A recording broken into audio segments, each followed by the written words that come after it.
네, 이번 코너는 취재 파일입니다. 관심사가 큰 경제 이슈를 하나 골라 심층적으로 파헤쳐봅니다. 내년 수도권 주택시장을 중심으로 공급 충격이 현실화할 거라는 전망이 짙어졌습니다. 하지만 수요 위축을 감안하면 수급이 그렇게 빠듯하지는 않을 거라는 관측도 나오는데요. 그 자세한 내용 산업부 남승표 기자와 다뤄보겠습니다. 네, 어서 오십시오. 안녕하십니까. 네, 우리 이제 경제원에서도 주택 공급 충격 관련해서 여러 차례 보도했었는데 내년 상황도 비슷한가 봅니다. 네네, 주택 공급은 이제 공급 단계에 따라서 이제 크게 세 가지 정도로 나눠볼 수 있습니다. 이제 네. 토지를 확보하고 사업 계획을 세우는 어떤 인허가 단계, 네. 그리고 이제 공사에 들어가고 분양을 하는 착공과 분양 단계, 그리고 이제 입주하게 되는 입주 단계, 이렇게 이제 세 가지로 나눠볼 수 있는데요. 네. 주택 인허가가 감소하고 있다. 이 이야기는 지난 2023년 하반기부터 좀 나오기 시작했고요. 최근에 이제 나오는 것은 분양과 입주를 중심으로 공급 쇼크가 나올 수 있다. 이런 이야기들이 나오고 있습니다. 네. 먼저 분양과 관련된 내용을 좀 살펴보면요. 민간 정보업체인 부동산 R114인데요. 네. 국내 25개 주요 건설사의 내년 분양 물량을 조사했더니 전국 158개 사업장에서 총 14만 6천여 가구가 공급되는 것으로 파악됐다고 합니다. 네. 이게 이제 어느 정도냐 하면은 올해의 이들 건설사의 분양 물량이 한 22만 2천여 가구 정도 됐습니다. 네. 그러니까 한 8만 가구 정도가 줄어든 셈입니다. 아, 작년보다요? 네네. 네네. 물론 이제 여기에는 이제 대형 주택 건설사인 GS건설이라든지 뭐 HDC 현대산업개발 그리고 뭐 롯데건설 이런 3사 물량이 빠져 있는데요. 아, 대략 한 이들 3사의 물량이 한 1만 1천 가구 뭐 이 정도 된다고 하니까요. 포함된다고 하더라도 7만 가구 가까이 지금 올해보다 줄어든 것으로 볼 수 있습니다. 네. 특히 또 좀 우려하는 쪽에서 이제 주시하는 부분은 항상 이게 계획보다 실제 물량이 작았다. 이런 부분이거든요. 네네. 예를 들어서 2022년에는 41만 가구가 분양 계획이 됐었는데 실제 분양은 한 28만 가구 정도였고요. 오, 차이가 많았네요. 그렇습니다. 네. 2023년에도 뭐 25만 8천 가구 계획했는데 실제 분양은 뭐 18만 6천 가구 수준이었고 뭐 올해도 26만 5천 가구 계획을 했는데 22만 가구가 공급되고 네. 뭐 이런 정도였습니다. 네, 이제 작년 대비로 쭉 살펴봤는데 그래도 그러니까 예년과 비교하면 어떻습니까? 최근 10년간 분양 실적 평균을 보면은요, 뭐 부동산 114 자료긴 합니다만, 네. 뭐 26만 8천 가구 수준이라고 합니다. 10년 평균이요? 그렇습니다. 네. 그러니까 이제 10년 평균과 비교해도 한 10만 가구 정도가 부족하다, 뭐 이렇게 이야기할 수가 있는데요. 네. 부동산 114는 자체 조사 기록 중에서 가장 저조했던 2010년 17만 2천 가구하고 비교를 해도 내년 분양 물량이 부족하다 이렇게 진단하고 있습니다. 네, 뭐 사실상 그러면 이제 10년 내 가장 공급이 적은 해가 이제 그 기록을 세우게 되느냐 이게 관건인데 이 물량을 좀 지역별로 다 나눠서 살펴보면 어떻게 되죠? 감소 물량으로 본다면 수도권 충격이 지방보다 클 것으로 예상이 됩니다. 내년 분양 물량을 수도권과 비수도권으로 나눠보면은요, 네. 각각 8만 6천 가구와 6만 가구인데요. 줄어든 규모를 올해와 이렇게 견줘보면 수도권이 4만 가구, 지방이 3만 5천 가구 정도 됩니다. 네, 지금 분양 예정 물량을 기준으로 해서 이제 공급 충격이 얼마나 될지 살펴봤는데, 그러니까 2, 3년 전에 분양했던 집들이 이제 슬슬 입주에 들어가게 될 텐데, 이 내년 입주 예정 물량은 어떻게 됩니까? 그렇습니다. 이제 입주 물량은 전세 월세와 같은 임대차 시장에 이제 직접적인 영향을 주게 되는데요. 네네. 분양과 좀 비슷한 상황입니다. 네. 이제 공동주택 입주 예정 물량 같은 경우는 정부 기관이죠. 한국부동산원에서 매년 두 차례 한 2년치 전망을 발표하고 있습니다. 네. 올해 6월 말 기준으로 집계한 수치는 내년 입주 예정 가구가 28만 9천 가구입니다. 이건 이제 분양주택이라든지 임대주택을 모두 합한 거고요. 그래서 이제 민간업체하고는 좀 차이가 있을 수 있습니다. 네. 올해 초 예상했던 내년 입주 물량하고 비교하면 한 14,000가구 늘었는데요. 올해 입주할 거라고 전망했던 그러니까 작년 자료가 되겠죠. 네. 36만 4천 가구하고 비교하면 한 20%가량 줄어든 수준입니다. 예, 분양보다 지금 보면 이제 입주 물량 줄어드는 그 폭이 더 큰 것 같이 보이는데 앞에서 이제 전세나 월세 같은 임대차 시장에 직접 영향을 줄 거라고 말씀하셨는데 그러니까 입주 물량이 줄어들면 그 전세 가격에 어떤 영향을 주는 거죠? 아무래도 이제 상승 압력을 가할 수가 있는데요. 네네. 지금 부동산원 발표에는 아파트 외에도 뭐 연립 다세대 도시형 생활주택 등 공동주택 범위가 좀 넓기 때문에 이런 부분이 들어가는데 사실 이제 제일 선호도가 높은 것은 아파트 아니겠습니까? 네. 이제 아파트만 놓고 본다면은 부동산 1, 2사 같은 경우는 내년 아파트 입주 물량이 한 26만 6천 가구로 올해 입주 물량 36만 4천 가구하고 비교해서 한 9만 가구 정도 줄어들 것으로 예상하고 있습니다. 네. 또 다른 업체인 직방에서 이제 또 조사한 자료도 있는데요. 근데 이곳의 조사에 따르면 내년에는 뭐 전국 아파트 입주 물량이 한 23만 7천 가구 정도 되겠다. 이렇게 보고 있습니다. 네. 이 업체에서 조사한 올해 입주 물량이 30만 4천 가구니까요. 역시 비교하면 한 22% 줄어든 수준입니다. 네네.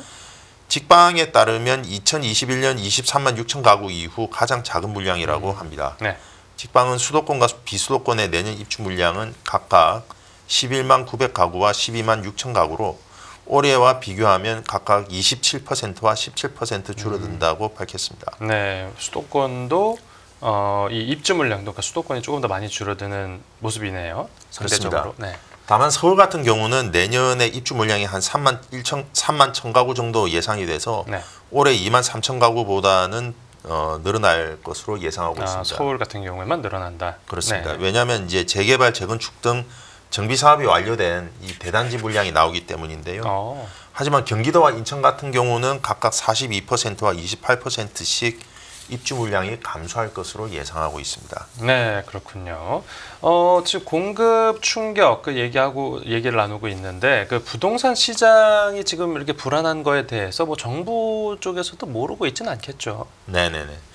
이게 이제 이렇습니다. 분양 같은 경우는 이제 착공에 들어가면서 이제 보통 분양을 하는데 물론 최근에는 후분양도 있기는 합니다만 네. 분양 같은 경우는 그러니까 공사 기간을 감안했을 때 어떤 3년 뒤의 입주 물량을 얘기하는 것이고 입주 같은 경우는 이제 바로 내년 그런 물량이 되는데요. 네네. 그러니까 이게 3년이라는 시차가 있습니다. 그래서 정부는 분양에 대해서는 사업자들의 상황을 고려할 때에 네. 이 현재 시점에서 정확하게 추정하는 것은 어렵다 이런 입장입니다. 네. 국토교통부는 최근에 민간업체의 전망을 토대로 분양 급감을 우려하는 기사가 나오니까 보도 참고 자료를 내서 이 부분에 대한 입장을 밝혔는데요. 지난 2023년 분양 실적 상위 25개 건설사의 실제 실적을 보니까 전체 분양 물량의 한 48% 정도밖에 되지 않았다. 그러니까 이것만을 가지고 뭐 공급 쇼크가 온다 이렇게 얘기하는 것은 다소 무리한 주장이다. 실제 분양과 차이가 있을 수 있다고 지적했습니다. 네. 그러면서 국토교통부 같은 경우는 착공 실적이 상당히 개선되고 있다. 특히 이제 그 2022년 하반기 그때 레고랜드 사태가 나면서 네. PF 단기 채권 금리가 급등하고 PF 사업장이 사실상 모두 멈추다시피 했지 않습니까? 네네. 근데 이제 그 부분들이 정부의 대책이라든지 PF 안정화 대책이 이제 효과를 보면서 다시 착공이 재개되고 있기 때문에 많이 개선되고 있다는 건데요. 네. 그 근거가 뭐냐면 올해 1월에서 10월까지 아파트 착공 실적을 조사했더니 2023년에는 이제 1월부터 10월까지 착공 실적이 한 12만 7천 가구 정도 됐는데 네. 올해는 19만 가구로 이렇게 한 50% 가까이 늘었다는 겁니다. 네. 수도권에서도 2023년에는 6만 8천 가구던 착공 실적이 올해는 11만 3천 가구로 60% 이상 늘었다고 설명했습니다. 네, 그러니까 정부 입장에서는 분양은 구체적으로 어떤 공급 지표로서 또 추정이 어렵고 그리고 착공은 이렇게 개선세를 보이고 있다 이렇게 설명을 했는데 그럼 입주 물량이 줄어들 거라는 전망에 대해서는 지금 정부가 어떻게 생각하고 있죠? 아직 입주 부분에 대해서는 뭐 딱히 구체적으로 콕 집어서 이야기한 건 없는데요. 네네. 이제 한 가지 생각해 볼 여지가 있는 부분이 있는데 그 주택산업연구원이라는 또 그 단체가 있습니다. 네. 이제 이익단체 이제 협회 업계에 관련된 이제 단체인데요. 네네. 예, 주택 사업자를 대상으로 주택산업연구원에서는 입주율 조사를 하고 있습니다. 네. 11월 기준으로 아파트 입주율이요. 네. 전국이 69%, 수도권은 80%였습니다. 네. 이게 미입주 원인 보면 잔금 대출 미확보라든지 기존 주택이 안 팔린다 그리고 이제 세입자를 구하지 못했다 뭐 이런 것들인데요. 그러니까 이런 입주율에서의 어떤 그 차이를 봤을 때에 입주 물량이 바로 줄어든다고 해가지고 이게 바로 그러면 뭐 입주 충격으로 올 것이냐. 지금도 공급되는 물량을 사실 시장에서 그러면 원활하게 소화를 못 시키고 있는데 네네. 이게 꼭 입주 물량이 빡빡하다고 볼 수가 있는가 하는 부분입니다. 네. 특히 이제 분양이든 뭐 입주든 공급 감소를 이야기하는 목소리들은 이제 많이 나오고 있는데요. 한 가지 생각해봐야 될 부분이 있습니다. 바로 이제 공급의 대척점에 있는 게 수요인데요. 네네. 공급이 감소하더라도 수요가 더 크게 감소하면 사실 공급 과잉이 되는 겁니다. 아, 그런데 공급이 증가한다고 하더라도 수요가 더 큰 폭으로 증가하게 되면 공급 부족이 되는 것이죠. 네. 그래서 결국 수급이라는 것은 상대적인 개념이기 때문에 네네.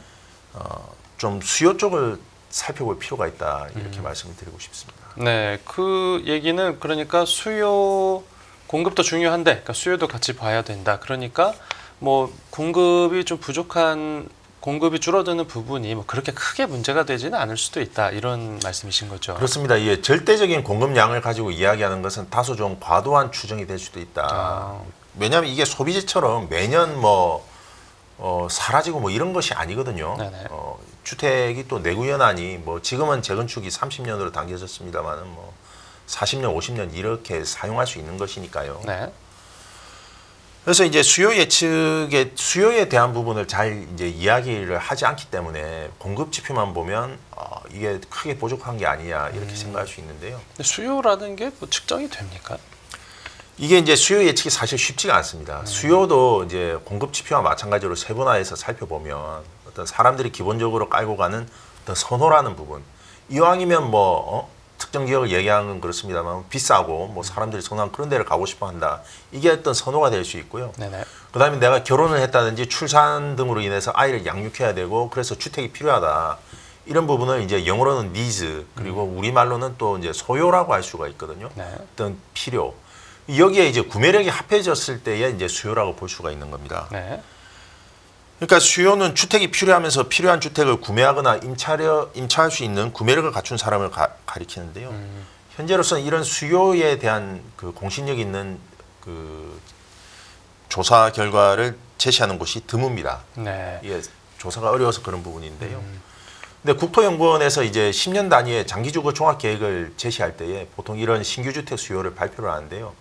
물론 10년 평균으로 발표하기 때문에 그렇게 또 정밀하냐 하면 약간의 오차는 감안을 해야 됩니다만은 지금 국토연구원에서 제시한 3차 계획에서 제시한 그 2032년까지의 연평균 수요가 한 39만 3천 가구 정도 됩니다. 네네. 근데 이것만 보면은 마치 내년 공급이 부족한 거 아니냐라고 생각하실 수도 있는데요. 여기에는 한 14만 가구 정도가 멸실 수요입니다. 멸실 수요가 뭐냐면 이게 이제 주택 수요는 가구 수요, 소득 수요, 멸실 수요 이 세 가지를 합쳐서 이제 산정을 하는데요. 네. 이제 재건축 사업을 하게 되면 기존 주택을 없애지 않습니까? 네. 그렇게 해서 나타나는 수요를 멸실 수요라고 합니다. 그래서 이건 굉장히 가변적입니다. 그런데 경기가 침체되고 사업성이 안 좋고 이래버리면 주택 멸시 이제 정비 사업들이 진행 속도가 느려지고 그러면 이 멸실 수요는 상당히 느리게 나타날 수도 있는 것이죠. 그 수요가 그렇게 줄으면 이제 공급이 줄어들어도 그 줄어든 게 상대적으로 좀 덜해 보일 수 있다 이런 건데. 그렇습니다. 수요가 더 큰 폭으로 줄어서 오히려 공급과 수급이 밸런스를 이룰 수도 있다 이런 이야기를 드리고 싶은 겁니다. 뒤집어서 얘기하면 이제 둘 다 줄어든 것보다 그래도 부동산 시장이 좀 살아나서 공급하고 수요가 모두 늘어나는 게 가장 좋겠죠. 그렇습니다. 수요가 활발하게 일어나고 거기에 이제 대응해서 이제 공급이 진행이 되면 사실 그게 이제 우리가 가장 바라는 경기 활성화 상태가 될 텐데요. 근데 이제 지금 우리 경제에 놓인 불확실성들이 상당히 크지 않습니까? 따라서 공급이 위축되는 것 못지않게 수요 부분에 있어서의 그 위축도 예상이 되는 시점이기 때문에 단순하게 이제 공급 지표만을 가지고 내년이 공급 부족이고 어떤 수급 부족으로 인해서 가격 폭등이 일어날 것이다. 이렇게까지 우려하는 것은 다소 좀 과장될 수 있다. 이런 말씀을 드리고 싶습니다. 네, 알겠습니다. 네, 오늘 취재 파일은 여기서 마무리하겠습니다. 잘 들었습니다. 감사합니다.